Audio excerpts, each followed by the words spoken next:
ஆண்டவராகிய இயேசுவின் இனிய நாமம் மகிமைப்படுவதாக. அன்பான சத்தியம் டிவி நேயர்களுக்கு காதுள்ளவன் கேட்க கடவன் என்ற இந்த நிகழ்ச்சியில் எழுப்புதலை குறித்து தொடர்ந்து கேட்டுக்கொண்டு வருகிறோம். உண்மையாக இந்த நிகழ்ச்சியை பார்க்கிற நாம் ஆண்டவர் எப்படியாயினும் ஒரு எழுப்புதலை தர வேண்டும் என்று ஆண்டவரை நோக்கி ஜெபிக்கிற ஜெபம் நிச்சயம் பதில் தரும் என்ற விசுவாசத்தோடு நாம் ஜெபம் பண்ணுவோம். ஆண்டவர் நம்முடைய ஜெபத்துக்கு பதில் கொடுப்பார். இன்றைக்கு நாம் 3 வித நிலைகளில் நாம் ஜெபம் செய்ய வேண்டும் என்ற சத்தியத்தை நாம் கற்றுக்கொள்வோம். 3 வித நிலைகளில் எப்படி நாம் ஜெபத்திலே வளர வேண்டும், நம்முடைய ஜெபங்கள் வித்தியாசமாக வேண்டும். முதலாவது பிகினர்ஸ் இன் ப்ரேயர், பரிந்து பேசும் ஜெபத்திலே ஆரம்ப நிலையில் இருக்கிற மக்களை குறித்து பார்க்கிறோம். ஆரம்ப நிலையில் இருக்கிற மக்கள் எப்படி ஜெபிக்க வேண்டும் என்று அவர்கள் கற்றுக்கொள்ள வேண்டும். முக்கியமாக நம்முடைய ஜெபங்கள் ஆரம்ப நிலையில் நம்முடைய தேவைகளை பொறுத்தே நம்முடைய ஜெபங்கள் இருக்கிறது. எப்படி உங்களுடைய ஜெப குறிப்புகள் என்ன, உங்களுடைய ஜெப பாரங்கள் என்ன அப்படின்னு பொதுவாக ஜெபிக்கிற வருகிற மக்களிடத்தில் நீங்கள் கேட்டால் உடனே அவர்கள் தேவைகளைத்தான் சொல்லுவார்கள். ஒன்று, நான் வியாதியாக இருக்கிறேன், என் வியாதிகள் சுகமாகணும். ரெண்டாவது, பண கஷ்டங்கள் இருக்கிறது, கடன் தொல்லைகள் இருக்கிறது, இந்த கடன் தொல்லையிலிருந்து எங்களை விடுதலையாக்கணும், அதுக்கு ஜெபம் பண்ணுங்க. நான் ஆண்டவர்கிட்ட அப்படி தான் ஜெபம் பண்ணுறேன். வேலையில் ப்ரமோஷன் கிடைக்கணும், வீடு வாங்கணும்னு நினைக்கிறோம், கார் வாங்கணும்னு நினைக்கிறோம். இப்படித்தான் இந்த உலக பிரகாரமான மனுஷ தேவைகளையே ஆண்டவரிடத்தில் ஜெபமாக செய்கிற நிலையை நாம் பார்க்கிறோம். உலகமெங்கிலும் இருக்கிற மக்களின் மனதை பொறுத்த அளவிலே நீட் ஓரியன்ட் ப்ரேயர்ஸ், தங்கள் தேவைகளுக்காக ஜெபிக்கிற ஜெபம், தங்கள் தேவைக்காக ஜெபிக்கிற ஜெபம் தப்பான ஜெபம் அல்ல. ஆண்டவரே தன்னுடைய ஜெபத்தில் சொல்லியிருக்கிறார், அன்றன்றுள்ள ஆகாரத்தை இன்று எங்களுக்கு தாரும் என்று கேட்க சொல்லியிருக்கிறார். தேவை, நம்முடைய தேவையை பொறுத்த அளவில் ஆண்டவரிடத்தில் கேட்கும்படி அவரே மாதிரியின் ஜெபத்தில் சொல்லியிருக்கிறார். கேளுங்கள் தரப்படும், தட்டுகிறவனுக்கு திறக்கப்படும் என்று நாம் பார்க்கிறோம். தேடணும், கேட்கணும், ஆண்டவர்கிட்ட நிச்சயமாக தட்டணும். இப்படிப்பட்ட காரியங்கள் நம்முடைய தேவைகளுக்காக ஜெபிக்க ஆண்டவர் நம்மை கேட்டிருக்கிறார். நன்மையான ஈவுகளை ஆண்டவரிடத்தில் கேளுங்கள் என்றும் அவர் சொல்லி இருக்கிறதை நாம் பார்க்கிறோம். பழைய ஏற்பாட்டு காலத்தில் உள்ள மக்கள் இந்த பூமிக்குரியவைகளை தேடினார்கள், பூமிக்குரிய யுத்தங்களை அவர்கள் பண்ணினார்கள், பூமிக்குரிய ஆசீர்வாதங்கள் அவர்களுக்கு ஏராளமாக இருந்தது. பாவம் செய்த போது ஆண்டவர் அவர்களை தண்டித்தார், ஆனால் பூமிக்குரிய ஆசீர்வாதங்கள் ஏராளம் அவர்களுக்கு இருந்தது. பூமிக்குரிய ஆசீர்வாதங்களை தேடினார்கள். பூமியிலே அவர்களுக்கு கானான் தேசத்தை, பாலும் தேனும் ஓடுகிற தேசத்தை கொடுப்பேன் என்று ஆண்டவர் சொன்னார். அவர்களுக்கு அப்படிப்பட்ட தேசத்தை கொடுத்தார், இடத்தை கொடுத்தார், நிலங்களை கொடுத்தார், சுதந்திரித்துக் கொள்ளுங்கள் என்று சொன்னார். நீ மேற்கும் கிழக்கும் வடக்கும் தெற்கும் நடந்து நீ கண் பார்க்கிற பூமியை சுதந்திரித்துக் கொள்வாய் என்று ஆண்டவர் சொன்னார். ஆபிரகாமை ஆண்டவர் இடங்கொள்ளா போக மட்டும் ஆசீர்வதித்தார், ஈசாக்கை ஆசீர்வதித்தார், யாக்கோபை ஆசீர்வதித்தார். பழைய ஏற்பாட்டு காலத்து ராஜாக்களை ஆண்டவர் ஆசீர்வதித்திருந்தார். இப்படி ஆசீர்வாதங்களை கேட்டு வாங்குகிற ஜெபத்தை நாம் பார்க்கிறோம். அந்த நிலையிலேயே நாம் இருந்துவிடக்கூடாது. 2வது நிலைக்கு நாம் போக வேண்டும். அப்படியானால் அந்த ஜெபத்திலே நாம் வளர வேண்டும் என்பதை நாம் பார்க்கிறோம். ஜெபத்தில் வளருவதிலே, ஜெபம் பண்ணும்போது ஆண்டவரை குறித்து அறிகிற அறிவில் வளரணும். ஆண்டவருடைய கிருபையிலும் அவரை அறிகிற அறிவிலும் வளருங்கள் என்று பேதுரு தன் நிருபத்தில் எழுதுகிறதை பார்க்கிறோம். அப்போஸ்தலனாகிய பரிசுத்த பவுல் பிலிப்பியருக்கு நிருபத்தில் வாசிக்கும்போது, நான் அவரை அறியணும், அவருடைய அன்பின் ஆழம் அகலம் நீளம் உயரம் இவைகளை நான் அறியணும், ஆண்டவரை நான் அறியணும் என்ற தாகம். ஆண்டவர் எப்படிப்பட்டவர், எப்படி அவர் இருக்கிறார் என்பதை அறிவதற்காக ஜெபம் செய்வது. அவரை அறிந்தால்தான் அவரை நாம் நேசிக்க முடியும். அவரை நேசித்தால்தான் நாம் அவருக்கு கீழ்ப்படிய முடியும். இப்படிப்பட்ட அனுபவங்களை நாம் அடையணும். அவரை அறியணும், அவரிடத்தில் அன்பு கூறணும், அவருக்கு கீழ்ப்படியணும். இப்படிப்பட்ட காரியத்தில் ஜெபத்தில் வளருவதற்கு ஆண்டவரை நோக்கி பார்க்கணும், அவரை அறியணும். அவருடைய வழிகள் வித்தியாசமானவைகள். அவருடைய வழிகள் நம்முடைய வழிகளுக்கும் அவருடைய வழிகளுக்கும் வானத்துக்கும் பூமிக்கும் எவ்வளவு வித்தியாசம் இருக்கிறதோ, மேற்குக்கும் கிழக்குக்கும் எவ்வளவு வித்தியாசம் இருக்குதோ அவ்வளவு வித்தியாசங்கள் உண்டு. ஆகையினாலே உங்கள் வாழ்க்கையில் ஆண்டவருடைய வழிகளை அறியணும். மோசே கேட்டான், ஆண்டவரே உம்மை நான் அறியணும், உம்முடைய வழிகளை நான் அறியணும். இப்படிப்பட்ட ஜெபத்தை அவன் செய்கிறதை பார்க்கிறோம். பின்பு அவன் உம்முடைய மகிமையை நான் பார்க்கணும். இப்படியெல்லாம் மக்கள் ஜெபம் பண்ணுகிறது இல்லை. அடுத்தது ஆண்டவருடைய சித்தத்தை அறியணும். ஆண்டவரே உம்முடைய சித்தம் என்ன? அவருடைய சித்தத்தை அறிவதற்கு அவரிடத்தில் விசுவாசத்தோடு காத்திருக்கணும். சில முக்கியமான காரியங்களில் அவருடைய சித்தத்தை நாம் அறியணும். சில ஆட்கள் ஆண்டவருடைய சித்தத்தை அறிய, ஒரு பஸ் வருகிறது, இந்த பஸ்ஸில் ஏறவா ஆண்டவரே, இறங்கவா, இப்படியெல்லாம் கேட்குற ஆட்கள் நிறைய பேர் உண்டு. அதெல்லாம் மிஞ்சின நீதிமான்கள். முக்கியமான தீர்மானத்தில் ஆண்டவருடைய சித்தம் நீ அறியணும். வேலை விஷயத்தில் எந்த வேலைக்காக ஆண்டவர் உன்னை அழைத்தாரோ அந்த வேலையை அறிந்து அந்த வேலையிலே உறுதியாக இருக்க வேண்டும்.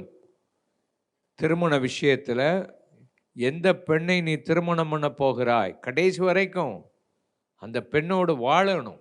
கர்த்தருடைய சித்தத்தை அறிந்து அதிலே மிகவும் கவனமாக இருக்க வேண்டும். ஒரு சீன தேசத்தின் பழமொழி சொல்லுகிறது, நீ கடலுக்கு போகணுன்னா ஒரு நாள் ஜெபம் பண்ணா போதும், நீ யுத்தத்துக்கு போகணுன்னா 2 நாள் ஜெபம் பண்ணு. ஆனால் திருமணம் பண்ணணுன்னா 3 நாளாவது, அதுக்கு மேலே ஜெபம் பண்ணணும். தேவனுடைய சித்தத்தை அறியணும். அவ்வளோ கஷ்டமான காரியம். இப்படிப்பட்ட காரியங்களில் தேவனுடைய சித்தத்தை அறியணும். ஊழியத்திலே அழைப்பிலே தேவனுடைய சித்தம் தெரியணும், காத்திருக்கணும். என்னுடைய வாழ்க்கையில் சுவிசேஷகனாக நான் ஊழியம் செய்து வந்தேன்.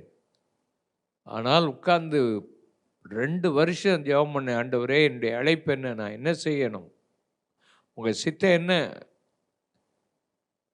ஒவ்வொரு நாள் சாயந்தர வேளையிலும் ஒரு தனி இடத்துக்கு போய் ஆண்டவர் சமூகத்தில் உட்கார்ந்து ஜெபம் பண்ணி, ஆண்டவரே உம்முடைய சித்தம் என்ன என்று சொல்லி ஆண்டவருடைய சமூகத்தில் பல மணி நேரம் காத்திருந்து ஆண்டவர் சொன்ன அவருடைய சித்தத்தை செய்ய அறிந்து ஊழியத்தில் ஈடுபடும்போது அது எவ்வளவு ஆச்சரியமான நல்ல அனுபவங்களை கொடுத்தது. உங்கள் வாழ்க்கையில் இப்படிப்பட்ட காரியத்தை அறிந்து நீங்கள் ஜெபம் பண்ணாதான் ஜெபத்தில் ரொம்ப முன்னேறி வர முடியும். Radical commitment to know the will of God. ஆண்டவருடைய சித்தம் அறிகிறதுக்கு ரொம்ப ஆழமாக நம்ம ஒப்பு கொடுத்து ஜெபம் பண்ணணும். ஆண்டவருடைய மெத்தட்ஸ் ஆஃப் மினிஸ்ட்ரி, எப்படி ஊழியத்தின் முறைகள் என்ன, உலகத்தில் நடக்கிறது போல உட்கார்ந்து நாம் செய்ய முடியாது. ஆண்டவருடைய மெத்தட்ஸ் எப்படி இருக்குது அதை கண்டுபிடிக்கணும். ஆண்டவர் எப்படி அசைவாடி கொண்டிருக்கிறார், ஒவ்வொரு காலங்களிலும் வித்தியாசமான காரியங்களை ஆண்டவர் செய்து வந்தார். வித்தியாசமான முறைகளை ஆண்டவர் பின்பற்றும்படி சொல்லுவார். புதிய ஏற்பாட்டு காலத்தில் புதிய உடன்படிக்கையின் சபை பழைய உடன்படிக்கையின் சபையை விட வித்தியாசமானது. பழைய உடன்படிக்கையில் ஒரே விதமான பலிகளையே செலுத்தி வந்தார்கள், வருஷந்தோறும் அதை செலுத்தினார்கள்.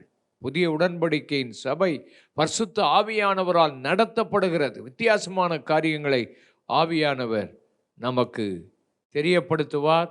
சபைகளில் ஆவியானவருடைய செயல் வர வேண்டும். அதற்காக ஜெபம் பண்ணினால்தான் ஆண்டவர் இவைகளை நமக்கு தருவார். இதுதான் வித்தியாசமான ஜெபத்திலே வளர்வது. ஊழியர்கள் அப்படிப்பட்ட ஜெபத்திலே வளர்வதற்கு ஆண்டவர் உங்களை ஆசீர்வதிப்பாராக. ஜெபத்தில் வளரணும்னா radical commitment to the life of sanctification, பரிசுத்தம் அடைகிற வாழ்க்கையில் வளரணும். அப்போ தான் ஜெபத்தில் வளர முடியும். ஏன் ஜெபங்களுக்கு பதில் கிடைக்க மாட்டேங்குது?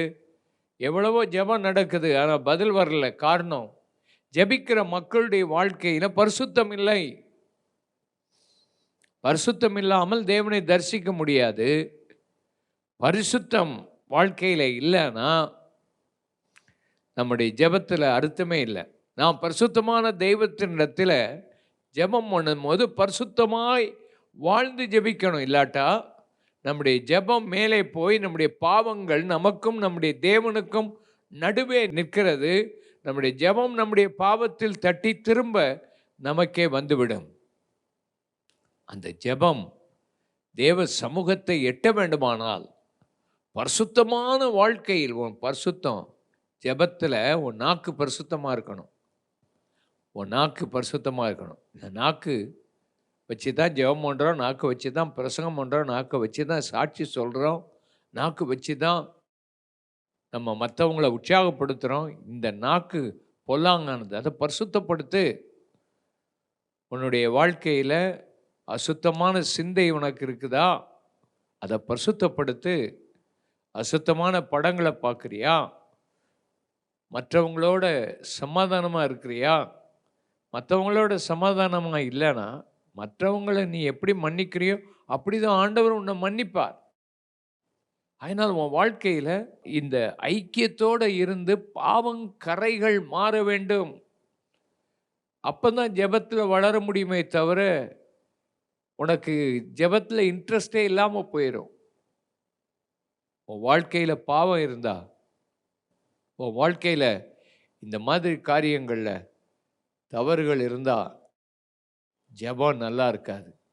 பரிசுத்தமான வாழ்க்கைக்கு ரொம்ப தேவை. பரிசுத்தத்தில் வளரணும்னு சொன்னால் கர்த்தருக்கு பயப்படுகிற பயம்தான் ரொம்ப தேவை. 2 கொரிந்தியர் 7ஆம் அதிகாரம் 1ஆம் வசனத்தை நம்ம படிக்கும்போது, இப்படிப்பட்ட வாக்குத்தத்தங்கள் நமக்கு உண்டாயிருக்கிறபடினால் பிரியமானவர்களே, மாம்சத்திலும் ஆவியிலும் உண்டான எல்லா அசூசியும் நீங்க நம்மை சுத்திகரித்து கொண்டு பரிசுத்தமாகுதலை தேவ பயத்தோடு பூர்ணப்படுத்த கடவோம். பரிசுத்தமாகுதலை தேவ பயத்தோடு பூர்ணப்படுத்தணும். தேவ பயம் இருந்துச்சுன்னா ரகசியமான வாழ்க்கையில் பாவம் இருக்காது. ஏன்னா தேவன் பரிசுத்தம் உள்ளவர். அவர் எவ்வளவாய் உன் பாவத்துக்காக அவர் இரத்தம் சிந்தி பாடுபட்டு மரித்திருக்கிறார். உன் பாவம் அவரை சிலுவையில் அறைந்திருக்கிறது என்று சொல்லும்போது, நம்மேல் வைத்த அன்பை பார்க்கும்போது பாவத்தின் மேல் நமக்கு வெறுப்பு வரும். பயத்தோடும் பக்தியோடும் வாழ்வதற்கு நம்மை ஒப்பு கொடுக்கணும். இப்போ உள்ள உபதேசங்கள் எல்லாம் பாவத்தை குறித்து கண்டித்து உணர்த்துவதில்லை. பாவத்தை பாவமாக மக்களுக்கு சொல்லி கொடுக்கறதில்லை. இந்த பாவம் என்று இது தவறா, இது இல்லையா, ஆனால் அதை செய்யலாமா செய்யலாமா, பைபிளில் இது போட்டிருக்குதா போடலையா, இப்படி நாம் கேட்டுக்கிட்டே இருக்க மாட்டோம். நம்முடைய வாழ்க்கையில் நம்முடைய மனசாட்சியில் ஆவியானவர் இடைப்படுவார். தவறான காரியங்கள் நாம் செய்துவிட்டால் நம்முடைய மனசாட்சி உறுத்தும். ஒரு கண்ணிலே ஒரு தூசி விழுந்தால் எவ்வளவு அது உறுத்தி அதை எடுக்கும் வரைக்கும் விடமாட்டோம். அதை எடுக்காமல் விட்டால் அந்த கண்ணே கெட்டுப்போகும். அதே போல தான் அநேகருடைய வாழ்க்கையில் பரிசுத்தத்தை குறித்த ஒரு உணர்வில்லாமல் வாழுகிறதுனால ஜெபம் சரியாக வருகிறதில்லை. உன் வாழ்க்கையில் ஜாக்கிரதையோடு கூட இருக்க ஆண்டவர் உனக்கு பரிசுத்தத்தை கொடுப்பாராக. உங்களுடைய வாழ்க்கையில் நீங்கள் ஜெபத்திலே வளர வேண்டுமானால் ஆழமான விசுவாசம் உங்களுக்குள்ளே இருக்கணும். எதில் விசுவாசம் இருக்கணும்? கர்த்தருடைய வார்த்தையில் விசுவாசம் இருக்கணும். கர்த்தருடைய வாக்கு தத்தத்தில் விசுவாசமாக இருக்கணும். அந்த வாக்கு தத்தத்தை பிடித்து ஜெபம் பண்ணிகிட்டே இருக்கணும், வளரணும். விசுவாசம் இல்லாமல் ஜெபம் நமக்கு பதிலே கிடைக்காது. ஜெபத்தில் வளர்றதுக்கு விசுவாசம் வேணும். என்னாலலாம் ஜெபம் பண்ண முடியாது, இவ்வளோ நாள் ட்ரை பண்ணிட்டேன், முடியலை, விட்டுறக்கூடாது. ஒரு எழுப்புதல் வரணும்னா விசுவாசம் எல்லாருக்குள்ளும் ஒரு அளவு விசுவாசம் இருக்குது.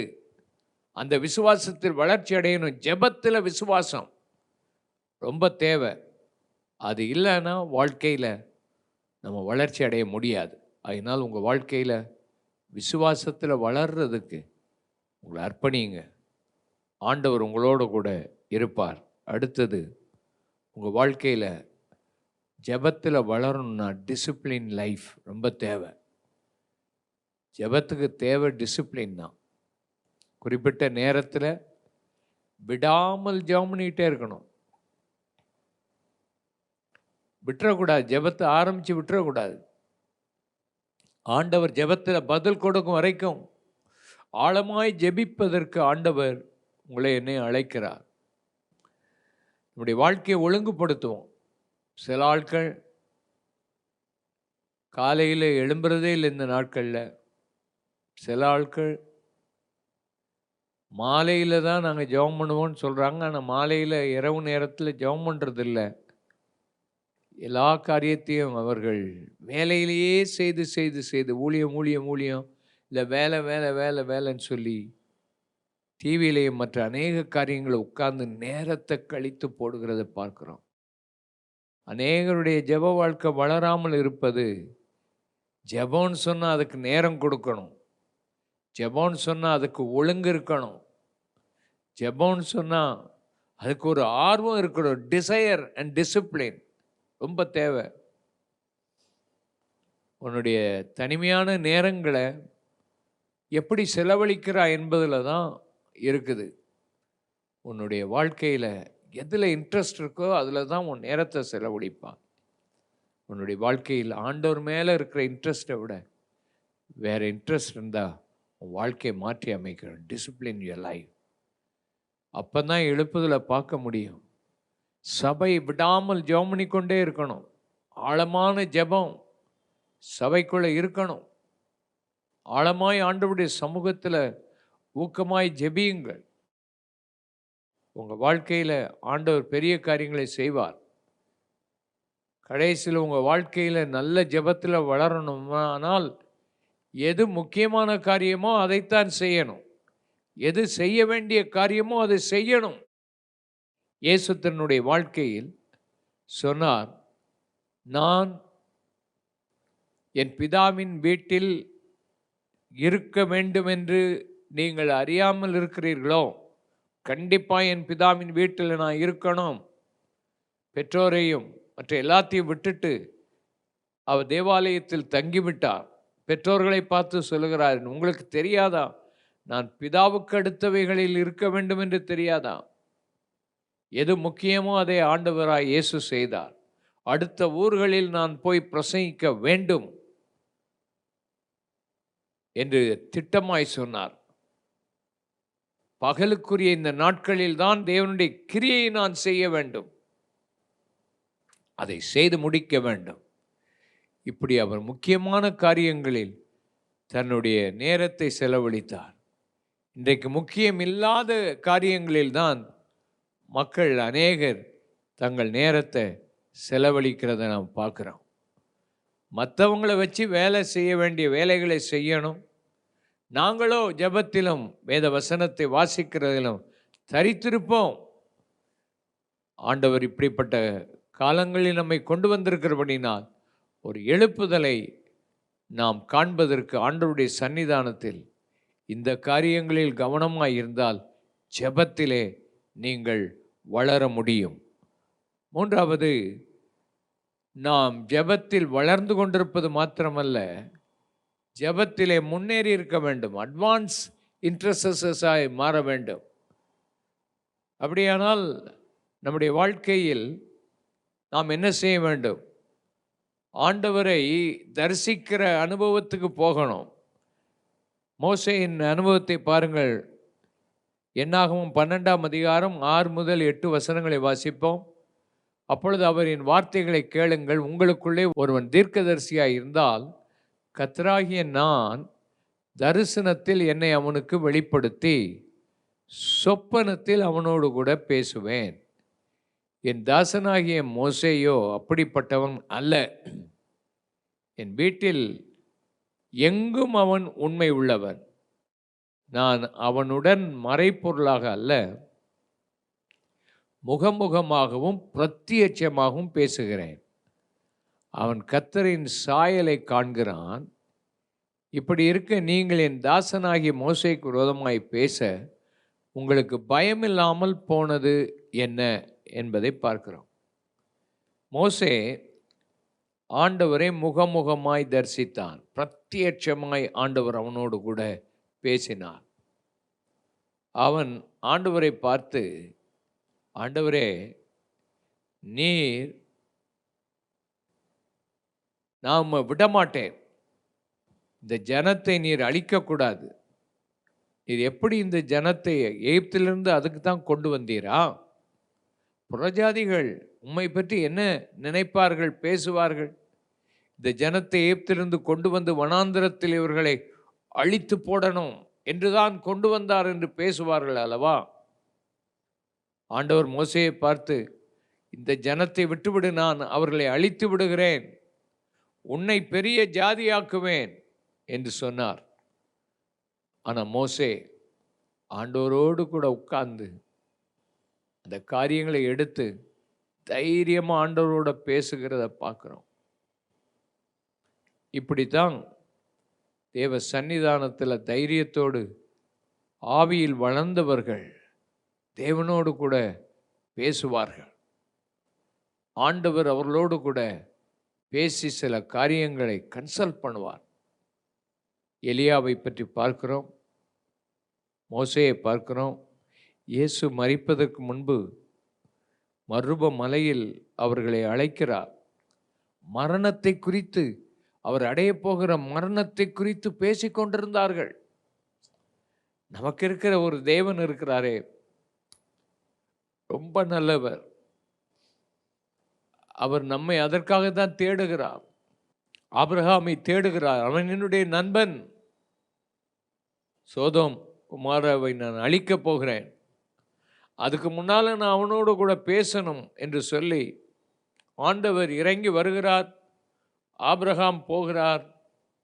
2 பேரும் நின்று பேசிக்கொண்டிருக்கிறார்கள். ஆபிரகாம் நின்று கொண்டே இருந்தான் என்று வேதத்தில் வாசிக்கிறோம். ஆபிரகாம் நெருங்கி வந்தார் ஆண்டவரோடு. ஆண்டவரோடு பேசுகிறார். நீர் நீதிமானை துன்மார்க்கனோடு கூட நீர் அழிப்பீரோ? ஆண்டவருடைய அந்த கொள்கையை வைத்து ஆண்டவரோடு கூட நெருங்கி பேசிக்கொண்டிருக்கிறதை நாம் பார்க்கிறோம். இப்படிப்பட்ட காரியங்களைத்தான் ஆண்டவர் அநேகரிடத்தில் விரும்புகிறார்.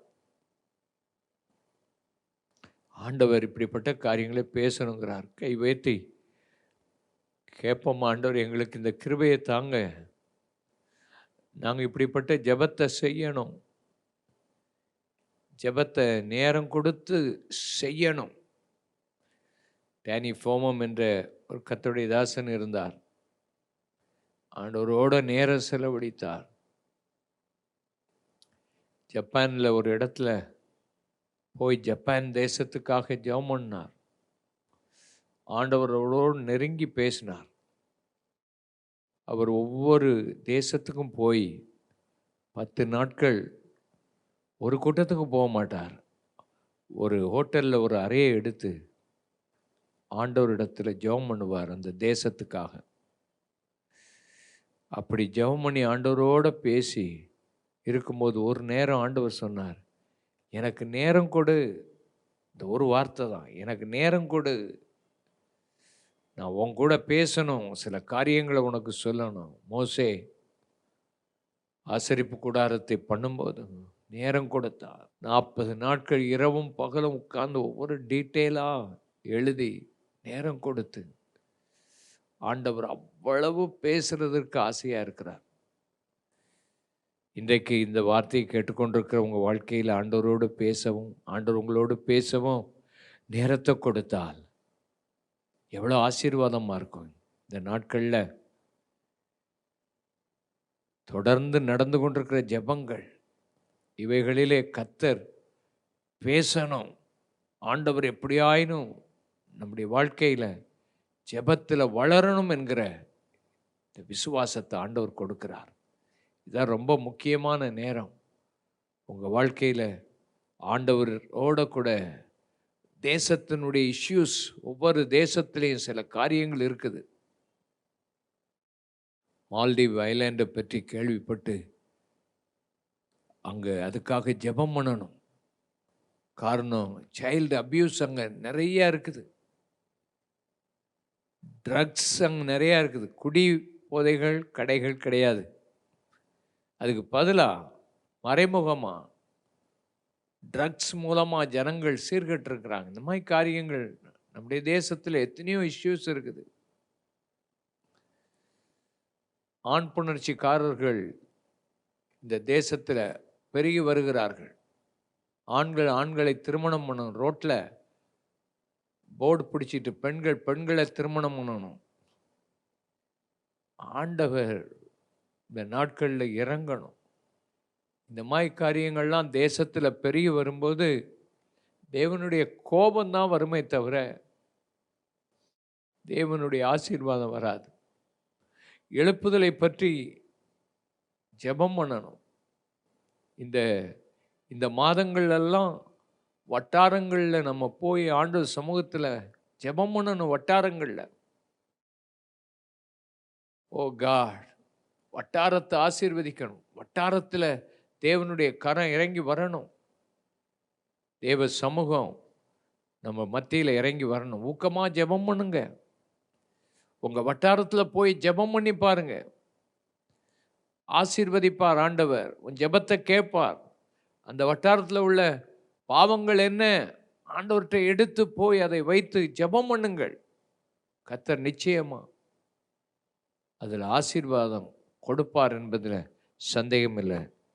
தானியேல் தன்னுடைய வாழ்க்கையில் ஆண்டவர் சமூகத்தில் எரேமியா தீர்க்கதரிசன புஸ்தகத்தில் எழுதப்பட்டதை தானியேல் 9ஆம் அதிகாரம் 2ஆம் வசனத்தில் வாசி பார்த்தீங்கன்னா, எரேமியா சொன்ன தீர்க்கதரிசன புஸ்தகத்தை வச்சு ஜெபம் பண்ணுறார். ஆண்டவரோட பேசுகிறார், உபவாசம் பண்ணி ஜெபிக்கிறார். ஆண்டவர் இந்த அடிமைத்தனத்திலிருந்து அவங்களை விடுதலையாக்கலையா? உங்களையும் ஆண்டவரோட ஜெபத்தில் வளர்ந்து வர கரம் உயர்த்தி ஜெபம் பண்ணுவோமா? ஜெப வாழ்க்கையில் நான் வளரணும், உங்கள் கூட உட்கார்ந்து பேசணும், நீங்கள் என்னோட கூட பேசணும்.